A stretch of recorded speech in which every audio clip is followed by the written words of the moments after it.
Hey y'all, it's Jenny. I had a conversation yesterday with my sister, and I started to think about, I spoke to a couple people, and for some reason during the conversation, the conversation always ended up having a little bit of a conversation about the fact that I had a brain injury. No matter where the conversation went, there always ended up being a little bit about my having a brain injury being inside the conversation, even though the conversation wasn't about brain injury.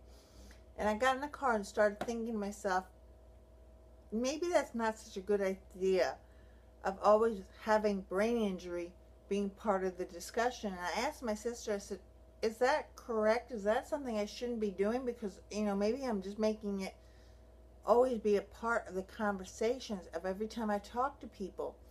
And she said, no, that's not incorrect. And she said, you are a brain injury survivor. It is who you are. It's a part of your life. And I thought to myself, that makes sense. It is me. I am a walking, talking, breathing survivor. Therefore, I am basically a walking, talking, breathing billboard of awareness of brain injury. If I don't talk about it, I'm actually muffling myself. I'm trying to not talk about myself and my life.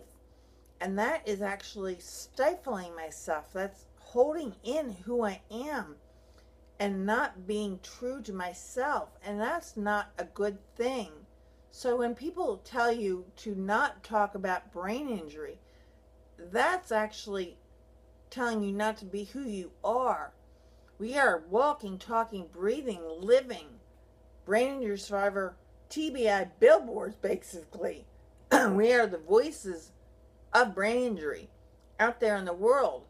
And we should never stop talking about who we are and the lives we live, because that's like somebody who's a cheerleader not talking about cheerleading, or a football player not talking about spending all their days talking about football, or a band member who's into playing a guitar and jamming and out there, gigging up and doing music, not talking about music.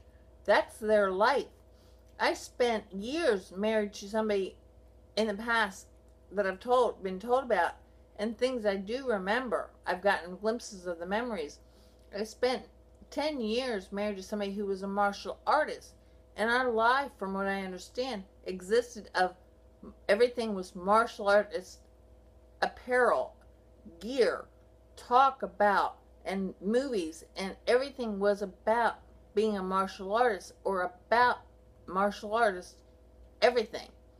So we lived the life of being survivors. So our lives and our discussions and everything we do is about being survivors. So that makes sense. It's our essence. It's who we are. So for us not to discuss it is not being true to who we are, and that is wrong. So be ourselves, and if anybody doesn't like the fact that we're talking about it, oh well, that's their choice of not to listen and go the other way. They don't need to be around us, hey. But don't stop being who we are. We embrace our full essence of who we are, because it's our life. Whether we don't have to like it, but we have to be who we are. We have to be true to ourselves and who we are in our heart, soul, and everything. We have to be ourselves. Hugs, y'all. Later, Gators.